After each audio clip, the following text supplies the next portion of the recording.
So welcome everybody to the Better World Leaders podcast. And today we're welcoming Simon Glendenning. Simon, good to see you. Thanks for joining us. Thanks for having me, Tim. Great to be here and really looking forward to a chat with you. Yeah, absolutely. So for those that are intending, tracking a few more of the shows, there's a strong family connection that's brought Simon and I together today, which we may or may not touch on, or we may leave as a grand reveal for later on. But Simon, you and I haven't met. This is our sort of, our first long form, sort of virtual interaction.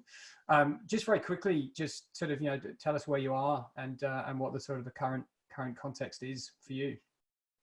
Sure. So I am based in Melbourne, married with 3 kids, and we're all now enjoying lockdown and learning to live in the new normal of the current situation.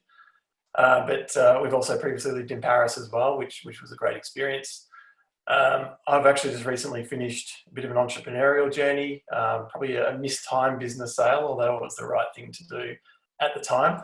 Actually sold an online fitness platform that I built pretty much right before COVID became something that people knew a lot about and got stuck inside, and online fitness became something that basically everyone wanted to have a go at. So thankfully, I'm still involved in that business, and it's keeping me busy, but might have sold it just a few weeks too early.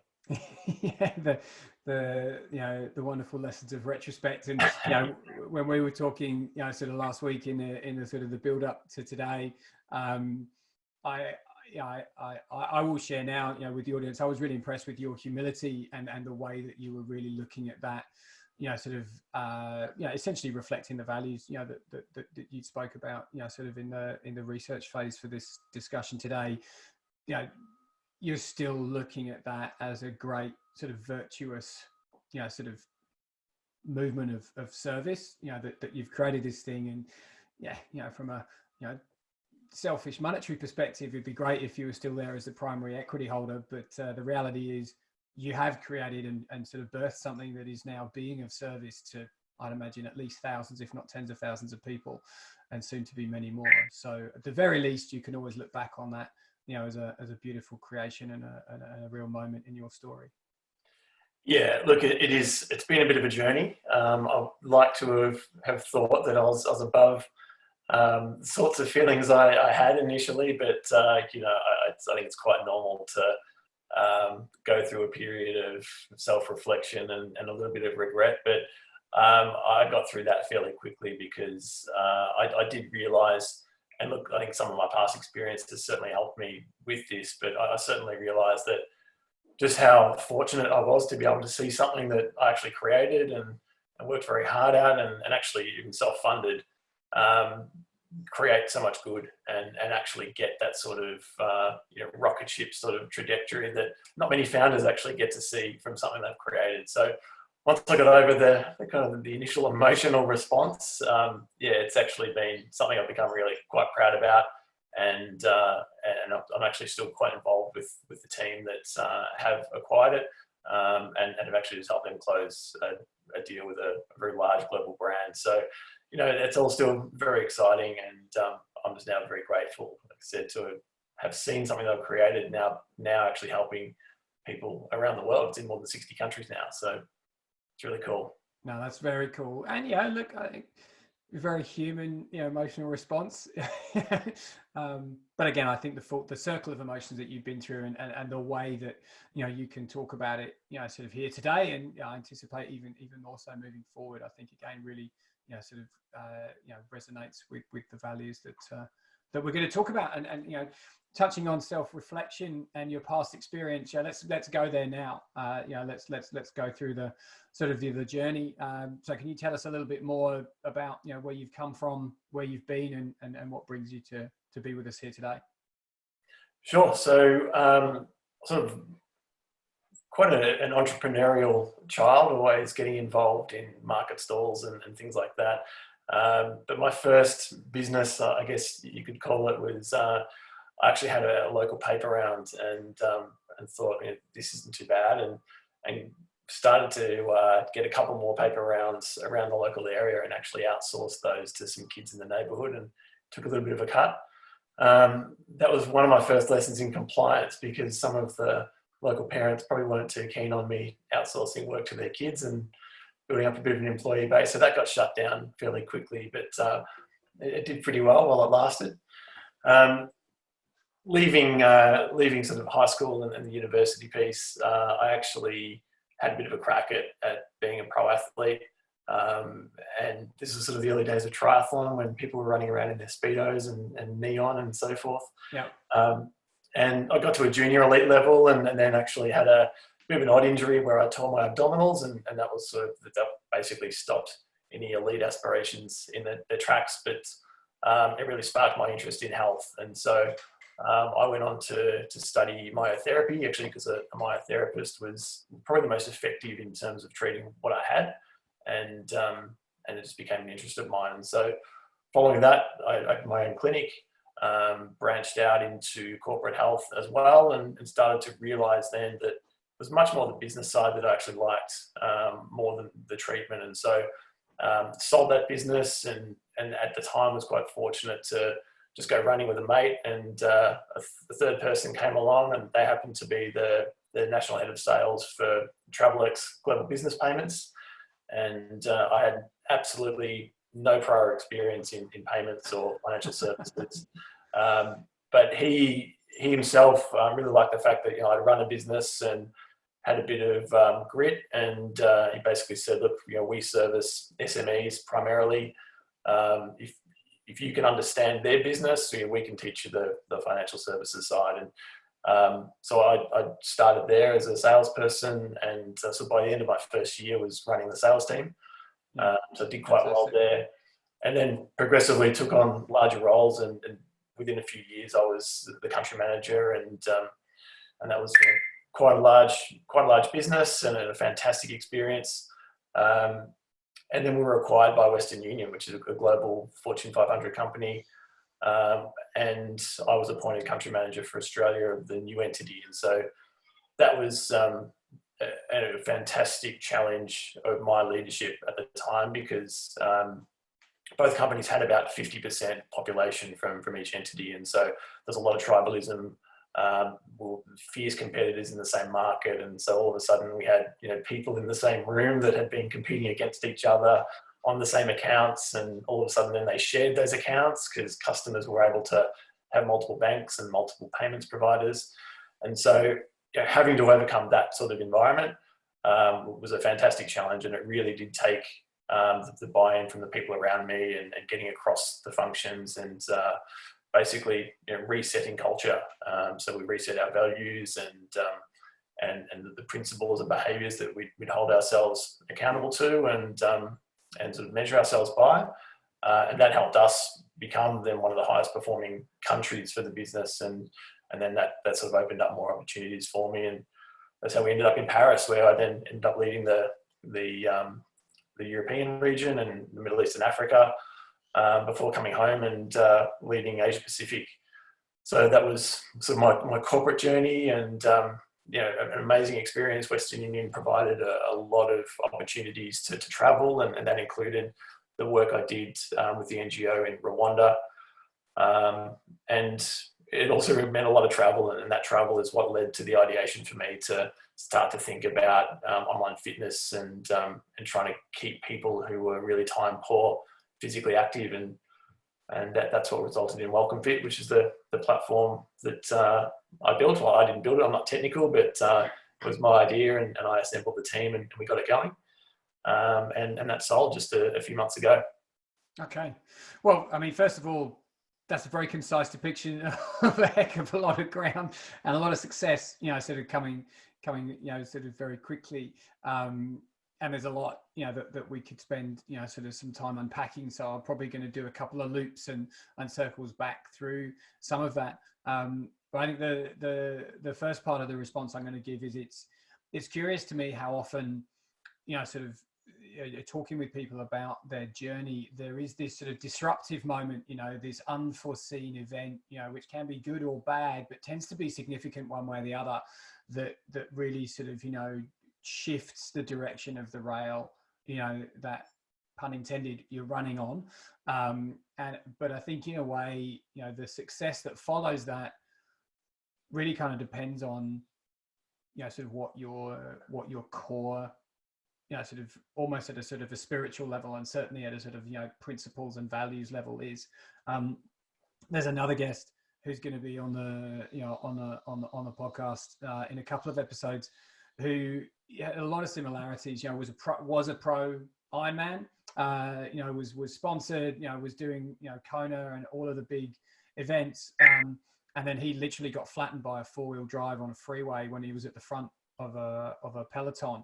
And serious skeletal and muscular injury that followed. But what has come after that for him, in his own version, but a not dissimilar journey, has been this really sort of narrowing down of this ethos of service. And he's taken, very much like you, sort of a core set of values, and it's taken him on a global journey, into all kinds of, sort of incredible experiences and places, very much like yourself. So it's kind of funny sometimes how, the old adage, it's not about getting knocked down, it's about how you get back up, but really just how true that plays. Absolutely. And I think the how things get done is really important. I think a lot of businesses, especially the pace in which things operate now, people focus on the what, and the how is just so important. If you can achieve a result and an outcome with a team that are getting right behind a mission, that operate to a core set of principles or values, and really focused on providing a great service to their customer or a great product, and take great pride in that. There's no stopping what you can do. But if it's just simply all about the end goal, then that's when corners get cut, or that's when it's purely about, say, a return to shareholders, for instance. And that language is even starting to leave the sorts of earnings calls and so forth now. Yeah, absolutely. Around the world, it's coming back to culture and behaviours and attitude, and that's what drives growth in the right sort of way. So how do you think this got started for you? What was the genesis of this sort of outlook and this values driven approach for you, do you think? Well, certainly the way I was raised.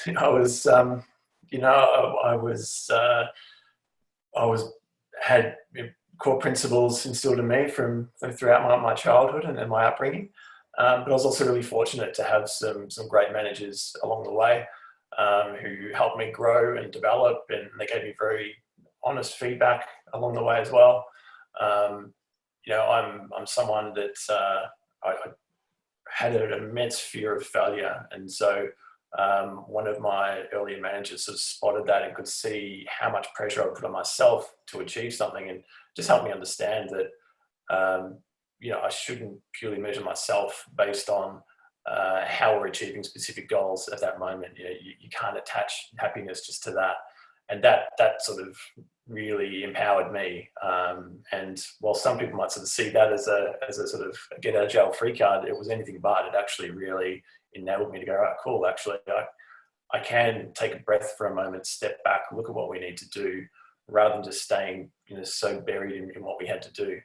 And that really helped me get through different challenges, but also become far better at leading teams and leading leaders of teams as my career evolved.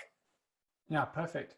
I mean, again, I think so often it comes down to those very sort of early sort of catalyzing moments in life.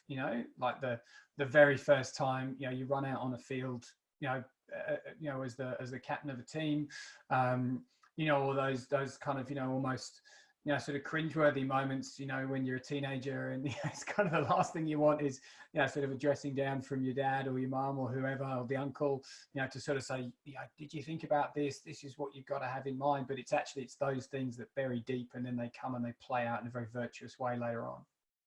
Yeah, look, absolutely. And reflecting, a lot of it for me was sport. I was a really active kid, and so I did a mixture of athletics as well as team sports like football. And so I think having that sort of environment around me, which meant I was getting a lot of feedback quite often, just really helped create that sort of grounding. I'm going to take a little bit of a sort of a like reverse chronological segue just off that comment to come back towards the NGO experience that you first had, sort of with, sort of Western Union, but just coming off the sort of the mention there of sport and the sort of the continuity that's been for you, in life. You just sort of, I'm aware that you have this contribution that you make to a charity in Africa that really uses sport as the conduit to sort of provide opportunity for women. Can you just talk a little bit more about that? Sure. Yeah. Look, sport is something that is important to me, and it's something I do every day and try and keep my kids active as well. And it's something that I was able to leverage through a leadership development program that Western Union provide to senior executives, and that's an opportunity for it's about half a dozen executives from across the business each year get the opportunity to become an executive in residence with an NGO. And so the whole idea is we're able to use our skills to help benefit that NGO with a need of theirs. But typically they have some sort of ability to help us fill an area of development as well. And typically that's just purely being involved is just such an amazing experience. And so for me, as we went through the different sort of criteria setting and then reviewing my skills and the matching, it was evident that there was an NGO in Rwanda called APWAS, which is the Association for Kigali Women in Sport, and they use football, soccer, as a way to actually empower women to get out and participate in an event that they organise, and that in itself is quite rare for in that culture. It's the men that play sport. The women typically work in the farms. And so through doing that, all of a sudden the women are elevated. They become the key focus for that moment. They're given some training and they're given their uniforms and so forth, and they play an event. But then around the event, different things are created, such as like town halls where they might talk about health. There could be some training on sustainable farming practices, microfinance management, setting up a micro business. Lots of different things that can happen then around that event. And then typically the event goes so well that there's another one a few months later, and again, some further education happens. And so I was really fortunate to be able to spend a couple of weeks in Kigali with APWAS, and their key challenge was actually being able to sustain their business model. They'd spread out across Rwanda. They had more than a dozen different communities that basically created like a train-the-trainer model. So where they'd had more than a few events, there was then a champion that was there creating more resources and more events and keeping the movement going. But they had no means of income. And so basically I had 2 weeks to go and figure out how to try and help them make some money in an ongoing way. And I was fortunate to be able to get a meeting with the Bank of Kigali, leveraging some Western Union connections, and that actually resulted in us learning that they had a huge issue with retaining their female staff who were not returning to work following having children. Okay. So we were able to wrap a program around that and still use sport as a sort of key connector, and that's something that's been able to help fund APWAS and help them start to stay afloat. Okay. So, I mean, I assume, in a senior leadership role in a busy corporate like Western Union, you're having to sort of put your hand up and go through sort of an application process for something like this. So I suppose what was the sort of the junction or the sort of the trigger point? I suppose where did the sort of the passion and the energy come from for you to decide that this was something that you wanted to go and get involved with, as opposed to just gunning for the next quarterly target full front? Yeah, well, it's actually a program you get nominated for. Okay. But Western Union is a very mission-led company. They're all about serving the underserved, and using a financial transaction as a way to basically, they say, move money for better. So whether that's enabling education, or providing medical assistance, or for a remote worker to be sending money back home to their family, and in the area I was in, which was in business to business payments, it was how do we keep commerce going? How do we help smaller businesses get the sort of service that a larger bank provides to an enterprise? And so typically the people there are quite focused on that, and really do believe in it. And that's why the Western Union Foundation and so forth is quite prominent. And so, being nominated for something like that was obviously a great honour. And then, going through the process, it just becomes so exciting. You kind of get to nominate the part of the world that you'd like to work with, the sorts of fields that you're interested in. And that's where I was able to nominate sport as being something I would like to try and get involved in. And then just to continually narrow down to then find your match. By the time it comes around, I was just chomping at the bit to get into it. It's a really great process. No, that's great. I mean, that's an assumption of mine that proved incorrect there, but in many ways that it's probably sort of even better. So that you got drawn into this, presumably by your team or by customers, or sort of by those that were leading you, that this is something that sort of you would benefit from, and that the business would put you through. So I'll sort of use the same experience and ask a different question. What would be the greatest leadership learning that you took out of the experience? Definitely resilience. Okay. And the ability to use the power of communication. So the Felicity, who was the founder, had just persevered for so long to make this come to life, and then to sustain it. She just made it her life. But then watching how effective she was at communicating to an audience that initially were very skeptical. They'd be going into a community where really they're shaking up cultural norms. So it's one thing to go and try and pitch a product to people that sort of understand the product and they're weighing it up against other product options. Very different to go into a community and start to present a completely different way of living your life, and sort of flipping the social norms on their head in terms of the role that female will play in family life. And so seeing her stand in front of an entire township and speak, and then actually being given the opportunity to then step up as well and sort of say my piece, which was sort of unscripted and spur of the moment, but a great opportunity. You just see how much can be done just through really clear messaging. She never deviated from her message about just the importance of what she was trying to achieve, and where this could take those communities. It ended up being not just about the women, it was about the community. And so towns would get behind it. Yeah, fantastic. And I mean, again, in this present moment, I think we're all very much living the consequence of, sort of clear communication, or not, as the case may be, from the leaders, who we're sort of dependent on. So just, sort of coming back again to the immediacy, coming back to, normality, as it were, in that moment, coming back to corporate life and back to the Western world, how did you then apply that insight and that learning about, the critical, application of clear communication and perseverance? I mean, perseverance was kind of easy, because there were things that, or there are moments where the pressure would be starting to build, and you'd feel it.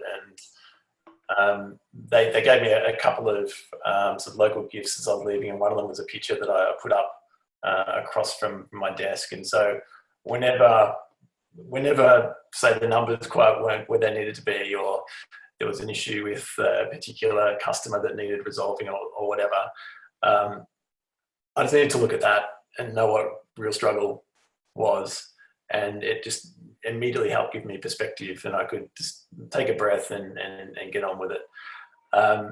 In terms of communication, I think it's something that you just got to continually be working at, because of the way technology changes and the way people change how they receive information, and also across cultures as well, how different cultures receive information.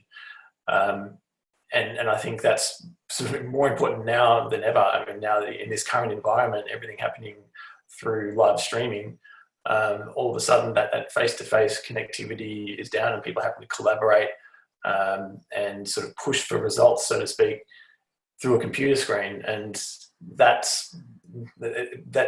can't be done in the traditional way. And so I think we're seeing leaders start to adapt and realize that it's okay to give people a little bit of personal space, and for people to realize as well, it's okay to let a little bit of themselves into the conversation or into the workspace and sort of more humanize the environment. And that's allowing, that greater understanding of each other is allowing for communication to actually, in some ways, become easier. Potentially for more things to get done, but certainly for there to potentially be the potential for greater balance, because people feel less guilty, I guess, about saying, oh, look, I need to just step out and sort out the kids for a moment. People understand that there's a life outside of work. And so I think the way people communicate through this COVID piece is really going to change how we manage teams going forward. No, I agree. I think, there's certainly a lot, sort of already being put out by, sort of the more academic, sort of perspectives on work. I've even seen, sort of very early on, the term sort of BCV and sort of CV, that there is going to be this, sort of view of this is life and work before COVID and this is life after. And I think, the very accurate, sort of observation that you have there is that, it's almost been a rehumanizing of the workplace, sort of in this, we hope, short term, bringing our digital, sort of work life into the home, out of, sort of basically sort of safe practices, in a way is actually sort of very, very potentially cathartically breaking down this construct that we've gotten into, the last, especially sort of, probably 200 or so years, sort of pre-industrial revolution, of this great separation of life and work. And that, we've kind of taken work at a sort of craft level out of the community, and it's been increasingly separated. And then we've got the, literally the fabric of our geography is that's where, sort of work happens, and this is where life happens. And potentially those barriers are going to be permanently eroded. But I think the question will then be, okay, well, can we make that for good, or is that going to sort of negatively increase the sort of the permeability of work and life, and will that erosion, sort of be less beneficial, sort of as we come, sort of post KV or CV. Just on that, I think it's please. I think it's very important for leaders at the moment to just pause and reflect on how effectively they are communicating and actually engaging their teams and their people, because there's just so much uncertainty and to a degree fear as well. And so some of the things that would be happening face to face, like a little bit of general chit chat or a more of an informal catch up, and even a how you're going, they don't necessarily happen through the streaming, because sometimes the meeting gets set and it's straight to business. And I think it's going to be really important for leaders to just pause before starting a meeting and actually make sure they take the time to kind of humanize that start and actually check in, and even make the time separately to check in with each team member, because that human piece, that it's just so important. People still need to feel connected and valued and safe as well. No, absolutely. And again, now more than ever, sort of those sort of hygiene factors need to be appreciated and not assumed. And certainly, it's a practice that sort of I've been sort of ever more focused on, and deliberately having a sort of an explicit well-being check, sort of either at the beginning or as an explicit sort of pause. We're going to do this now, as part of a sort of a longer flow, with the team at 4i. I think, you're absolutely right. It should be a mandatory, and mandatory because it's recognised as productive and beneficial for everybody, especially the leader. So if I could ask you an explicit question, what I suppose, what significance do you feel leaders have, when we look at, sort of the movement to try and make things better and make the world better, especially, in this moment we're in today? I think it's the responsibility of leaders now to really lead from the front. So, and by that, I don't mean banging away at KPIs and sort of pointing at how people are progressing in their roles. It's actually being okay with stepping into the unknown a bit, because it is an environment where it's kind of new for everyone. It's uncertain for everyone. And, so I think a little bit of the vulnerability is actually going to be quite powerful, because again, it just further humanizes the leader, and people will actually be okay with someone saying, well, we're going to try a meeting this way, for instance, and this is the reason we're going to try it, and it may work, may not, but here's why we're going to give it a go this way. And also being okay with saying, I'm not sure, I don't have the answer at the moment. I think these are things that are quite important for a leader. And in terms of growth and opportunity, it's for those businesses that are fortunate enough to be in a situation where they can be staying and take a really forward-looking view. There's definitely going to be lots of opportunity out there, and it's a matter of trying to create the vision where a team can really get behind that and really focus on bringing that to life. And on the flip side, the businesses that are really fighting for their lives, it's how do we rally the troops and make sure we've got a team that understands exactly what we need to do to get through this, that it is short term, that we can get through it, and that the business is there to support the team and the people. And through that's certainly going to create a level of trust and loyalty from teams that will then help take that business forward as we come out the other side. Yeah, I mean, I'm just sort of doing my chronology in my head here. So you would have been, sort of at Western Union or at Travelex, but certainly in financial services during the GFC, right? Yes, yeah, I was at Travelex. Yeah. So that was a significant sort of crisis moment. For everybody, particularly in financial services, it was a really sort of devastating wave. So through that time, and you as a sort of a less sort of established leader, then like what would have been the best piece of advice that you received during that time that you might now sort of wrap up in your own way and pay forward for anyone who's dealing with the survival situation at the moment? It was very clear communication from the leaders above me. Yeah. So we knew exactly what was expected of us. We knew where things were tightening and why. And meetings actually opened up and involved more people. And so typically some pieces of information that would have taken 2 or 3 meetings, all of that got scrapped. It was, let's get the people we need in the room right now.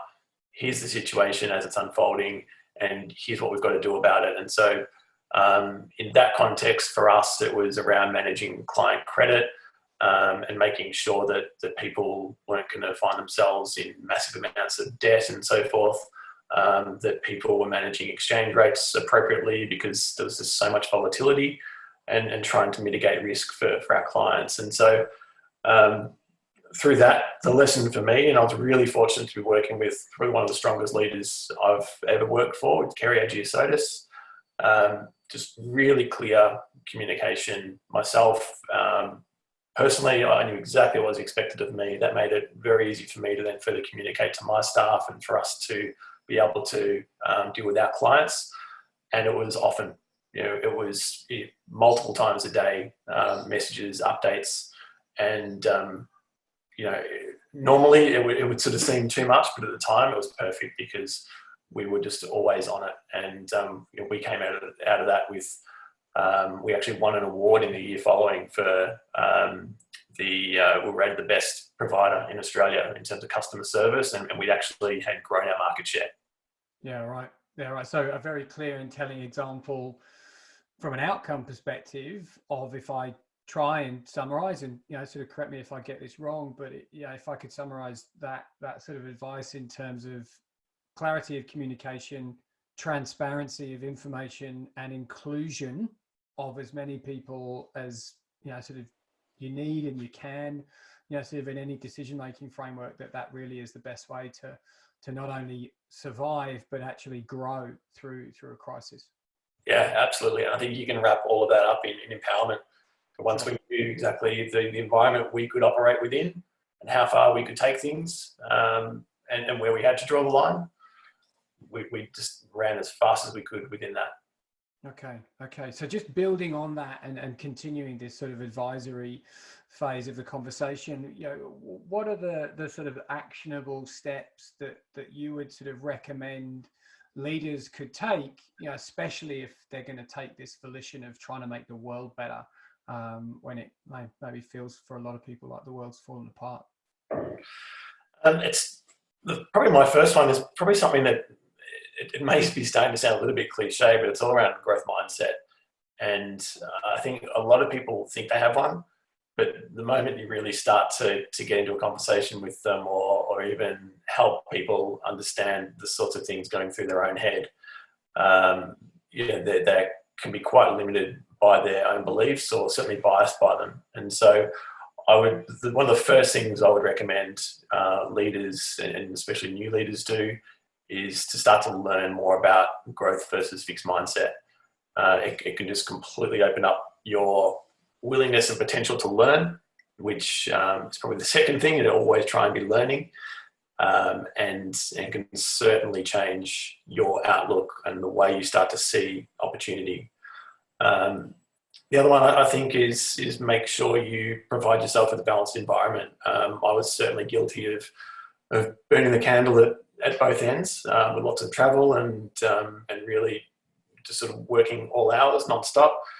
And I just learned through experience that actually the more balanced I became, and by staying home and having breakfast with my kids rather than being in the office at 6:30 in the morning, I actually still got more done, and actually enjoyed life more, and I became a better leader, and the world didn't fall apart. And so finding that balance, being okay to say to the people around you that you've got to go pick the kids up from school, or you've got to go and play footy because it's something you still do and it's still really important to you, and it helps you relieve stress.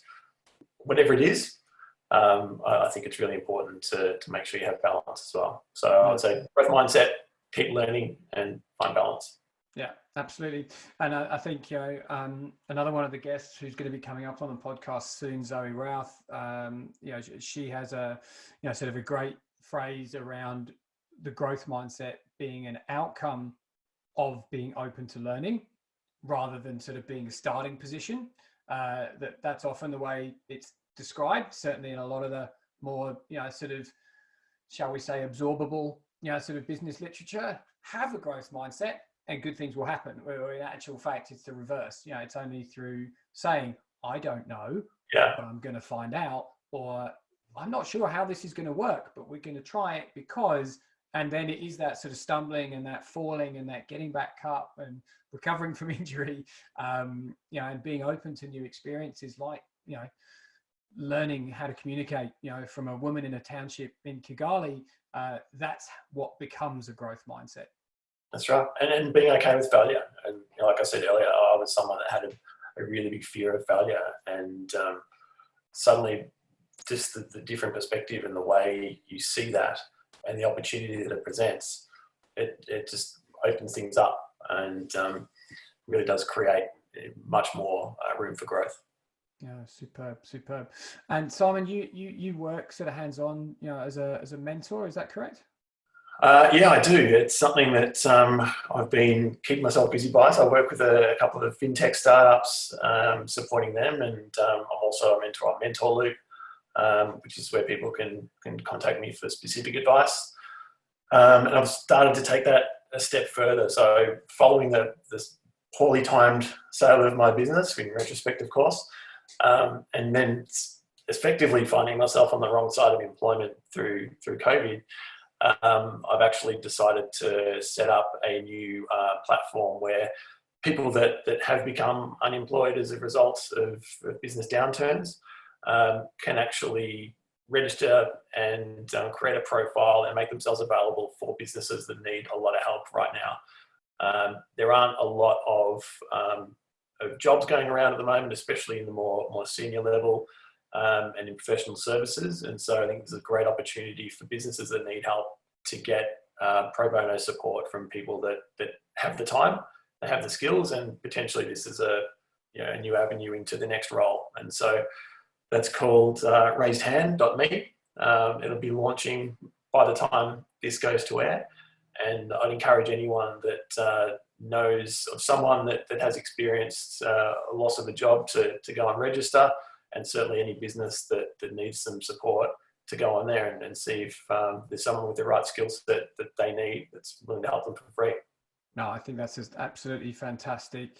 Obviously perfectly timed, and very sort of poignantly benevolent, endeavor that you've put there. So yeah, absolutely. By the time this goes out to the world, raisedhand.me will be sort of open both for people who are essentially looking to share their capability and donate their time and their skill set, and for companies and organizations. Are we saying in Australia or globally? I mean, what's the sort of the reach that you're aiming for with this platform? Why not globally? Let's say globally. Universal. No, superb. So yeah, once again, raisedhand.me. Go and check it out. If either you're an experienced leader or executive, with some time on your hands and a skill set you'd like to donate, or sort of a business or an organization which sort of is really looking to receive some contributions from some experienced people who are keen to help. No, I think that's beautiful. Simon, just I suppose a sort of a final question. What do you love the most about being a leader? I think one of the key things that I love to look back on is seeing people that you've developed and been able to influence the careers of, for one. And that's certainly something I find very rewarding. Then there's the innovations that your team have worked to produce. It's never just about you. It's collectively what you've done. And I've been really fortunate with some amazing launches that we've done through different businesses, and obviously as well as my own. And so wherever you've got the opportunity to innovate and do that with your team is fantastic. And then I think any way where you can give back, and I personally see leadership as a service to your customers, to your community, and to your team. And so it is always something that I measure myself by is how much have I been able to contribute back into sort of those three areas from whatever it is I'm doing at that moment. No, that's fantastic. That's fantastic. And I think a great summary of you and your outlook and your ethos. So again, everybody, please check out raisedhand.me. Thank you, Simon, for your time and for sharing your experience and your wisdom with us today. And look forward to seeing more of your meteoric success in the future post-COVID. Thanks for having me. Good on you.